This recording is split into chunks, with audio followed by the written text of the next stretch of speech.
Yo, what's up guys? It's me again, Chris Ryan. Welcome to my YouTube channel. Ayan guys, meron na naman tayong sasagutin na tanong ng ating kababayan. Nakita ko yung post niya sa group. Siyempre ako naman is mahilig akong sumagot sa may mga nagtatanong. Kasi iba-iba yung mga sagot nila sa mga comment-comment lang. Merong pwede, merong hindi, merong pwede, merong hindi, pero hindi pa nila naranasan na umuwi. May mai-comment lang is magko-comment sila sa mga tanong. Ito naman si kabayan, malilito kung sino susundin niya. Ako naman nag-research guys, kaya lahat ng sasabihin ko dito ay pawang katotohanan lang. Yan, ito yung unang tanong ni kabayan guys, ito yung una niyang tanong. Yan ang una niyang tanong. April 30 ang flight niya guys. April 30 ang flight niya. Pwede na ba siyang mag fill up sa e-travel? Hindi pa kabayan, ikaw pwedeng mag fill up sa e-travel. Pwede kang mag fill up ng e-travel 3 days before ng iyong flight. 3 days, 2 days, 1 day ng iyong flight. Doon ka mag-register. Kung wala ka namang internet, kasi nga hindi ka na nag-load kasi flight mo na, hindi ka makapag-register, pwede ka mag-register sa airport kasi meron dun silang tablet na pwede mong gamitin, free wifi pa. Kasi yung iba hindi nila alam na kailangan pala ng e-travel, ayun, panghanda nila. Pwede ka namang makiconnect sa mga kababayan natin doon na may mga data, maki-hotspot ka na lang. Basta gagawin mo lang is agapan mo lang ang iyong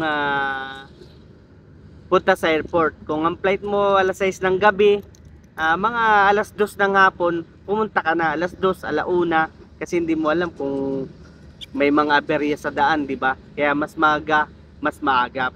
Sabi nga nila, daig na maagap ang masipag. Kaya agapan nyo na. Yan. Parang ako dati, hindi ako nag-register. Nag-register ako sa airport. Tapos aanga-anga pa ako nun, wala akong kalam-alam. Nagpatulong pa ako doon sa yung hotspatan kong kababayan natin. Yan. And meron naman tayong isang kababayan, na isang vlogger, gumagawa siya ng ng e-travel ng libre. Yan. Napakabait niyang kababayan natin yan sa sa Saudi. Hindi ako sure kung nasa Saudi siya, basta napanood ko siya gumagawa siya ng e-travel na libre yan. I-follow nyo lang siya sa Facebook page nila. Okay guys, yun ang sagot. And pangalawang tanong ni kabayan, ng isa nating kababayan, ay ang nakalagay sa plane ticket niya is 30 kilo. Yan. Tinatanong niya kung yung 30 kilo, tinatanong niya yung hand carry na 7 kilo kasama na doon sa 30 kilo.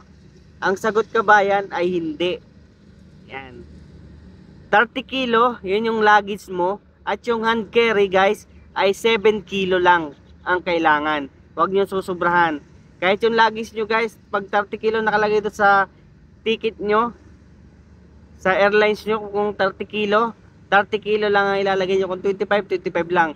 Ito guys, mas maganda is timbangin nyo na bago kayo pumunta sa airport.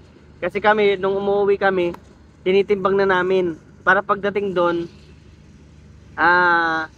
hindi ka na susubra kasi oras na sumubra ka guys, nakapila ka na doon sa yan, lalabas ka ulit para bawasan yung luggage mo.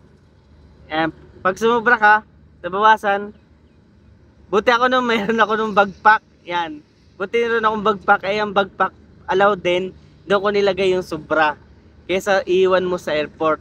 Or kung may pera ka naman, magcha-charge ka. Hindi, i-make sure natin na hindi susubra yung luggage natin, no? Kung ilan lang yung nakalagay doon sa ticket, yun lang ilagay nyo sa luggage nyo. Huwag nyo nang damihan yung padala nyo. Kasi wala naman silang padala sa inyo nung nag-upload kayo, di ba? Ayan, yun yung pasalubong. Guys, hanggang dito na lang ang video. Sana nasagot ko ang mga tanong ng dalawa nating kababayan.